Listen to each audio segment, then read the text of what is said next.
Welcome, everyone, to the League of Women Voters Empowering Youth series. This program, designed by the League of Women Voters in partnership with Dayton Access Television, provides unbiased, nonpartisan information on issues that are relevant to our friends, our neighbors, throughout the greater Dayton area. The League of Women Voters' mission focuses as much on education as it does on voting, and the League has various positions, including government, social policy, and natural resources. My name is David Bodary. I'm a member of the League of Women Voters and your host as we discuss Ohio legislation today. Our guest is Susan Tebbin. She is a reporter for the Ohio Capital Journal. Susan is an award-winning journalist with a decade of experience covering Ohio news. Susan, you have degrees from Ohio University, which is, of course, one of the favorites of mine. And you've reported on government education, diversity, culture. You've worked for a variety of organizations, including the Newark Advocate, the Glasgow Daily Times, the Athens Messenger, and you've had work appear on National Public Radio. I want to welcome you and thank you for taking time with us today from Columbus to help us to understand what's going on in terms of Ohio legislation. My hope is we can kind of bring people up to date with what happened in 2022, what has just transpired in the lame duck session, which I think is probably now finished and it's sitting on the governor's desk, and then what we might anticipate for 2023. So with that, what are your observations of the significant accomplishments of 2022? Well, thanks for having me, first of all. It's great to be here, great to be with the League. They're always a big help when we're looking for information. Journalists look to the League, too, for as much information as we can get. So this has been kind of a crazy, end of the General Assembly. We saw a lot of sort of, as you see in lame duck, they have a lot of shuffling, a lot of trying to get things done at the last minute before certain legislators leave and before we switch to a new General Assembly, which if some people don't know, what happens at the end of this year is the end of the 134th General Assembly, which means when we start in the new year, we've got a whole new batch of legislators that have been reelected or elected. We start a brand new General Assembly, so any bills that weren't passed during this General Assembly, we have to start all over again. And any bill that didn't get passed has to be reintroduced, has to go through the committee processes again, and we have to do it all over again. So that's what we're going to see, particularly in education. We had Senate Bill 178. That was an overhaul of the Ohio Department of Education and basically a rejiggering of the rules or the roles for the State Board of Education, which usually leads, makes decisions on what education rules and education laws go through for each school district in Ohio. That was introduced. It was introduced early on, but it didn't see committee hearings until later this month and last month. So didn't get a whole lot of look at it, and it was a very voluminous bill. It had over 1,000 pages. At a certain point, it had over 2,000 pages. So it got a lot of criticism because there wasn't a lot of time to look at it. There wasn't a lot of time for stakeholders, as they're called, like the Ohio Education Association, public teachers themselves, any advocates in this, education advocates, said they really didn't get a lot of time to look at this, and they really thought if you're making a major change to, the Ohio Department of Education, the State Board of Ed, we should have time to look at this.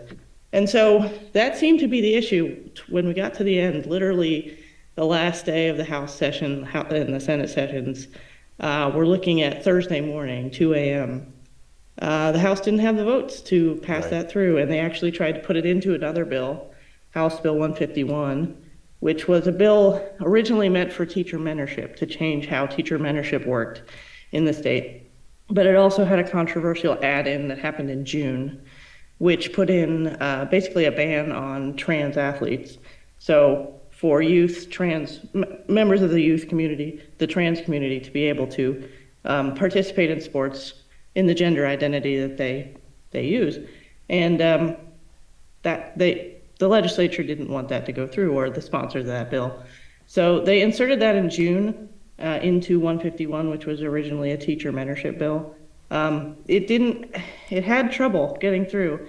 And the original sponsor of the teacher mentorship bill didn't want to speak to it really. He knew there were some changes coming to it, and one of the changes was there was a controversial part of it that was genital inspections to prove that a member of the trans community, the youth person that wanted to participate in the sports, had to have an inspection by a physician to be able to participate in the sport and prove basically the gender.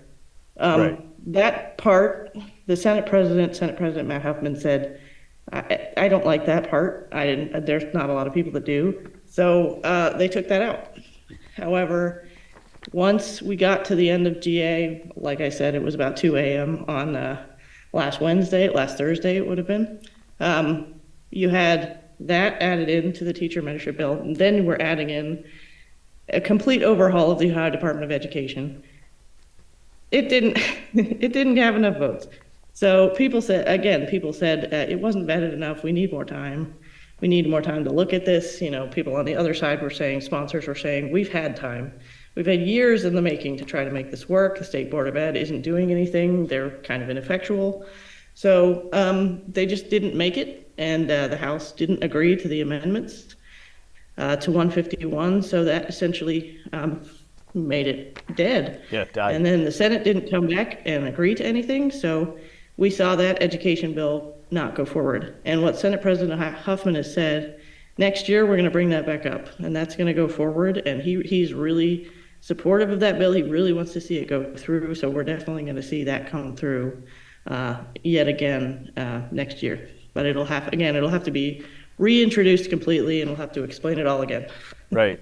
So if I understand then, what's happening legislatively is they might have a bill that has some possibility, but then in the movement toward the end of the General Assembly, they begin to sort of add on other elements of bills that may or may not have gotten enough hearing. And so we end up with a Frankenstein sort of a bill that incorporates an arm from this bill and a leg from that bill and an ear or a nose or whatever. And so it ends up that they essentially, it died on the table in my analogy. Right. Appropriately, they call it a Christmas tree bill, which means you had a bill that was on the foundation, and then you just started adding things and putting Christmas bulbs in and a star on the top, and then you have this bill. And there's supposed to be a rule. There is a rule. It's called the single subject rule, which means you can't add anything to a bill that isn't related to whatever the topic is. So education bills, you can't just add in a gun bill. Okay. Do an education bill. That's supposed to be how it works. Sometimes they, sort of well, shimmy that. We can sort of broadly define things as being connected, right? I mean, we talk about students, so trans sports could be connected to education Right, in a exactly. sort of distant So way. yeah. And that's very common to happen in a lame duck, is to have these bills that are, one thing, and then by the end of, lame duck, they are everything. Omnibus bills that cover everything and anything in sort of a topic. Yeah. Now, in November, we did pass some state issues, right? And so those will eventually take effect. Any thoughts about, I think it was issue 1, was it issue 1 and issue 2 that passed? Yeah. So we haven't actually, it was, things were pretty quiet in terms of, at least on my end, on those issues, because they passed and we're moving on from them. The other big thing that we're talking about that probably covered over a lot of those issues was the voter ID bill that passed. Again, it was 458. I actually started following that bill thinking it was going to be sort of a breezy one that, we wouldn't see a whole lot. It was supposed to be eliminating the August special elections. So basically these elections that, a lot of schools use that election to pass a levy if they need one, or if we have U.S. House congressional races that we need to place because someone's retired or, whatever happens, we have those. The sponsor wanted those elections to be removed because he said they were a large, cost. We saw that with when redistricting was in its, height. We needed the August election because the maps weren't approved in time, and we needed the extra election. But for clarity, that ended up. Go ahead. Well, just for clarity, as my viewers are thinking about this, that redistricting was caused by the legislation. Right. And so if there was an additional cost or it was difficult, it was because they caused it, not because of some other process that they were not in control of. I mean, it's only fair to me to make sure that that's clear. So we're trying to fix a problem that who created? Yeah. In this particular case, you are seeing that because there was a $20 million, bill for that particular election. But a lot of times what we see in these elections is there's not a huge amount. What their focus was mainly is turnout in those August elections. And, there's some arguments. We saw some legislators saying it's a voter's responsibility to know what's on the ballot, when is the election, where are you voting, those kinds of things that obviously the league works very hard to deal with those kinds of issues and make sure voters are informed. But there's also an element of, are we making this too confusing and making it, hard and inaccessible for voters to be able to know what they're voting on and know when they're voting and why they're voting and those kinds of things, and to make these school levies suffer because the turnout is, in the single digits.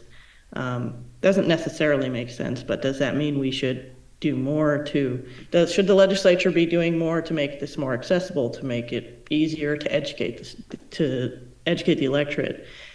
Those are good questions, and so that's the debate that we're seeing. And then in this voter bill, we're seeing, you have to have a photo ID, a valid ID, like a license, to be able to vote in person. And then they're shortening the absentee periods, which could impact the military because the military has to go by whatever the Postal Service is doing that day. So if they send something out, it's hard to tell, Hopefully it will make it back in time if you've sent it in enough time. But shortening these periods, a lot of people criticized and said, you're not helping anyone out, because if you shorten these periods, who knows when this mail will get back from wherever the military may be. Right. And then you're having it, statewide, international, whatever. So it 458 was criticized not only for shoving all of this in at the last minute, but also for, it looked like intentionally trying to, from voter advocate perspectives, it looked like trying to shove all this stuff in to make it harder to vote.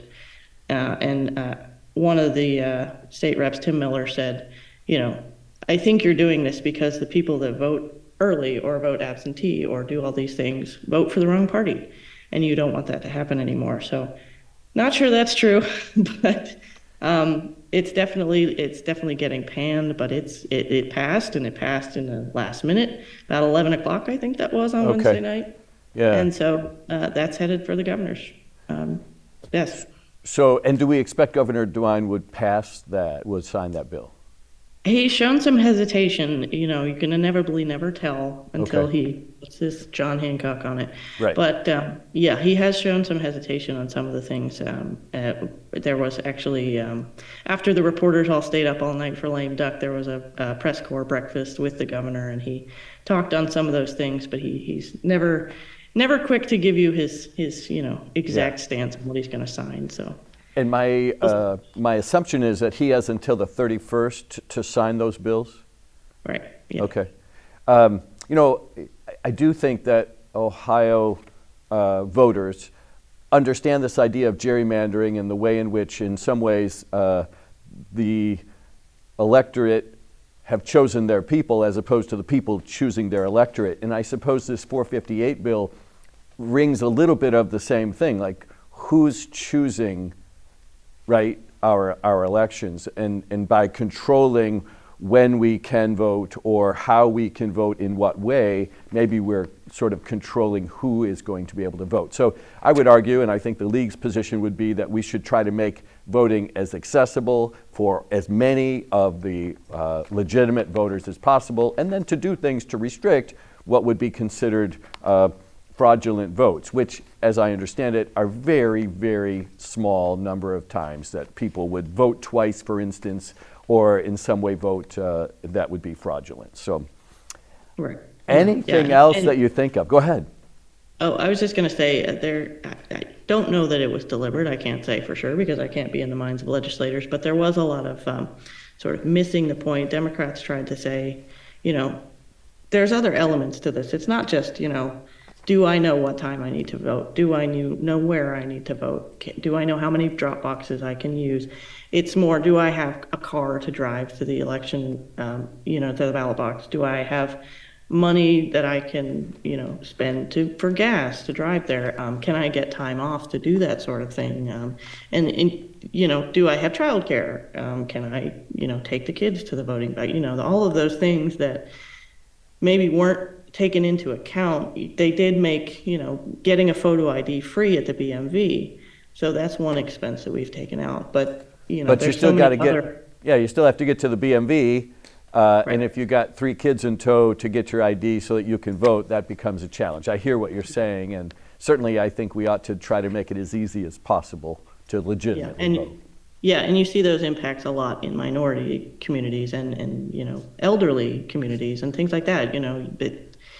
Specific groups that would be left with less access than other groups. Right. Okay. So we've talked a bit about 2022. We've talked about some of this lame duck section and the way in which the Christmas tree bills might be created.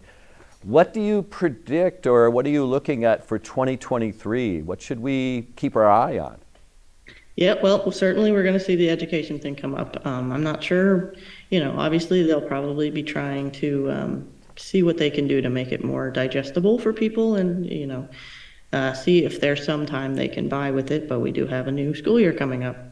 I have asked Senate President Huffman for an update on that, so I'll put out a story whenever there's a possibility of an update on that. Obviously, they have a little bit more time now, starting back in the new year. The other thing, obviously, we should be done with but are not, is redistricting. We're going on more than a year of trying to get constitutional maps in the congressional races, in congressional districts and state house districts. We don't have congressional maps. We don't have constitutional maps in either of those. So that has to get started again. The Ohio Redistricting Commission has to be brought back. We have to start this all over again. One key difference will be, and we're talking about the power of elections, Chief Justice will be Sharon Kennedy, who is a conservative-leaning justice, and she has, in dissents I've been covering redistricting the entire time, and in every rejection that the Supreme Court had of a map, she was a dissent and said, we are moving the goalposts, we are acting in judicial overreach. She would have passed the maps the first time, so we would have been done. So I foresee this being much quicker. Whether that means we're looking at better maps, it's hard to tell. We don't know what those maps will look like. But I can see, especially with the Republican leadership going to the U.S. Supreme Court and asking them for a decision on all of this, a lot like the Moore v. Harper case that we saw, that was the Supreme Court is currently looking at, that is to decide how much authority that the state legislature has in elections. We're seeing the Ohio legislative leaders looking at this and saying, we hope the U.S. Supreme Court will look at this and then maybe we won't have to, do this again. Right. But if they have to do it again, and it's hard to tell if the U.S. Supreme Court will actually look at that, it seems like it'll go a lot quicker, because even if they have to fight with the Supreme Court, we have obviously a conservative justice who's the Chief Justice, and then DeWine will appoint a new justice to replace Sharon Kennedy on the bench. And anyone can predict it's probably going to be a conservative-leaning justice or someone that will side with those that the Patrick Fisher, the Pat DeWines, the Sharon Kennedy, those that have deemed in the past that these maps were fine and we shouldn't have been fighting it in the first place. Okay. So that's how we can see redistricting happening. As for what the maps will look like, I don't see them changing a whole lot from what we have, just because of who's doing it. It's not likely to change, and we have a Republican supermajority that's even larger now. So I can see the same kind of, machinations happening in the same kind of way. And just to be informed, I want to make it clear that twice the voters of the state of Ohio indicated that they wanted to see these districts managed better, more constitutionally. And then this last year, really, they spent attempting to follow the constitutional mandates that were established and put in place by voters saying, hey, here are the rules you need to follow. Am I correct on that? Do I have my facts straight? Yeah, we saw 2 rejections of the, we did see those ballot amendments. And actually, we do have a few legislators that were talking during the lame duck session while we were just sitting there waiting for them to come out of recess saying, it's impossible. We maintain that it's impossible to follow those rules. You can't do one thing without breaking a different thing. So and those are Republican legislators that were talking, and they're not necessarily on the commission, but they believe that there's no way to follow these rules. And so I don't have a whole lot of confidence that will, be any different this time. Right. But we do, as you're mentioning, and thank you for reminding me, we do have, an effort to bring out another ballot initiative to change the way this works. And the former, well, she's not former Chief Justice yet, Maureen O'Connor is still Chief Justice for a while. She has said that has to happen, and what has to happen is we need a better, venue for fighting this, because, the Supreme Court either needs to have more concrete power on this, power to create an independent panel, redistricting commission, or some other power, some other way that this actually has teeth to say, you can't keep doing this because we've seen it over and over and over and over again. Right. Yeah, it's hard not to feel a little frustrated at a citizen who's asking for something and yet getting essentially nothing, no change in the last year as it relates to redistricting. Anything else we should be thinking about in the last few minutes that we've got together? I know this is a budget year, right? We create a state budget every other year, so this is going to be a budget year. Yeah. Well, definitely one of the things that people have on their minds is the abortion debate. We, again, have a supermajority that has spoken out and said we do not want abortion in the state of Ohio. We still have that court case out for the 6-week ban that was instituted right after Roe v. Wade was overturned. So we still have a court fighting about that to see if that's going to stand. But even if it doesn't, we have plenty of pieces of legislation that were introduced in the last General Assembly, in this General Assembly, but will have to be reintroduced. But I don't see why they wouldn't reintroduce some sort of total abortion ban or abortion ban of some kind, especially as the Dobbs decision makes it a states' right issue. Okay. So we are definitely going to be looking at that, and then you have any number of things in the budget. Obviously, I hate to go back to education, but that's what I've been following. Education, we had it was called the Cupp-Patterson Act. It was supposed to overhaul public school funding, which we've had Supreme Court decisions from 40 years ago that said that the state public schools were not funded correctly. We still haven't fixed that. And then, so that's what this Cupp-Patterson law was supposed to do. It was only funded for 2 years because Senate President Huffman said, I don't want to make budget decisions for the next General Assemblies. So we'll see if that comes back up. Obviously, it was inserted into the last budget bill, so I would imagine if they were going to do something on it, it would end up in this new budget bill. Again, we'll see that President Huffman and a lot of the Republicans like to see school choice, so private school voucher programs like Ed Choice, and they want to see expansion. We saw a little peek of a bill that was supposed to expand Ed Choice. It didn't go through this General Assembly, but the fact that they're bringing it up again likely means it'll be brought up again. Right. So they really like the idea of students being able to take funding with them wherever they want to go to school, and they really like private school education as a choice for students. And obviously you have public school advocates who say you're taking money away from, so it's a cyclical thing, right? If you're taking money away from public schools, then they can't do what they need to do. And then you're saying they don't have the resources because they don't have the money. So it'll be interesting to see. That's just going to be, I call that job security, because that's just going to be a debate that's going to be going on until kingdom come. Wait, so that's reporter job security? Is that what that is? Yeah, reporter I love job it. security. I love it. Well, I appreciate your taking the time to stay on top of it. And it feels as if it is sometimes difficult to keep track of it all. So let's take a minute and talk about some of the resources available for citizens who are interested to remain informed. And I'm going to suggest that the Ohio Capital Journal might be one of those. But in addition, first, where would they find that resource, and what other resources do you recommend? Are you talking resources in terms of voter education, or just the In League terms Women of Voters being, is a great one? yeah, informed citizens, so that if I want to see a House bill and what passed, where do I go? Or if I want to learn more about some of this education policy stuff, where do the reporters look? Where might the citizens want to look so that we can be better informed ourselves? Okay, so there is Ohio Legislature, the Ohio Legislature's website, which is very informative. That has every bill that's ever on. It'll show you a calendar of what committees are going what day.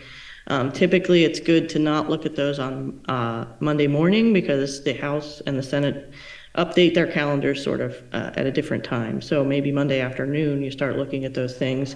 If you look, the Ohio House of Representatives has a website. The Ohio Senate has a website.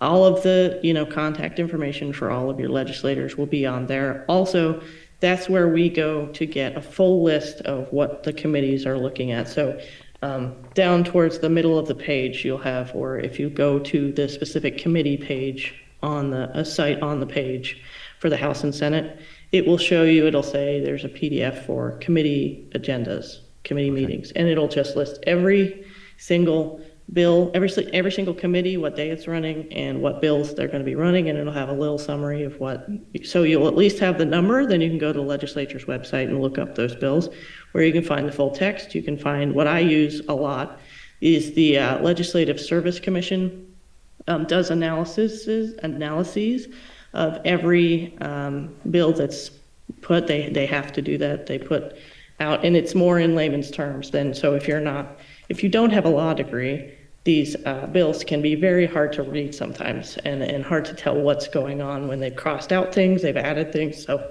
these Legislative Service Commission analyses really help. I use them every day. Okay. It just explains in layman's terms what's going on in this bill. And they even do, especially in the budget cycles, they'll do comparison documents, which will say, okay, this is what the House wanted, or this is what the Senate wanted, and this is what's going in the bill, and this is how we've changed it. Right. So it's really helpful. So that's where we go normally, mainly. Thank you. And then, obviously the other media sites as well, the Dispatch, the Inquirer, even The your local Daily News, right. The Dayton Daily News, it's a lead of That's light right. everywhere. Well, thank you so much. And Susan, I want to thank you as our guest. This has been Susan Tebbin. She is the reporter for the Ohio Capitol Journal. She's an award-winning journalist, decades of experience here in covering Ohio news. So Susan, thank you. This is our first chance to interact, and I look forward to future chances to interact because you've been super helpful. I want to thank our viewers for watching and learning with me as it relates to what's going on in the Ohio legislature in 2022, as well as what we might predict in 2023. Seems odd to be saying that. And finally, the League of Women Voters encourages everyone to be active citizens in our community. This includes being educated about government, social policy, and environment, but also being registered voter and then actively voting in every election. I would remind our viewers that democracy is not a spectator sport. It's not like Monday Night Football where you can watch and enjoy it. You need to participate. We need to become active. If you need to help registering to vote or learning how to vote or have ideas for me about upcoming programs that you'd like me to run, please contact the League. You can email us at league@lwvdayton.org, or you can call the office. That number is 937-228-4041. Again, Susan, I want to thank you for your time, and I want to thank the viewers for taking time with us. Be well.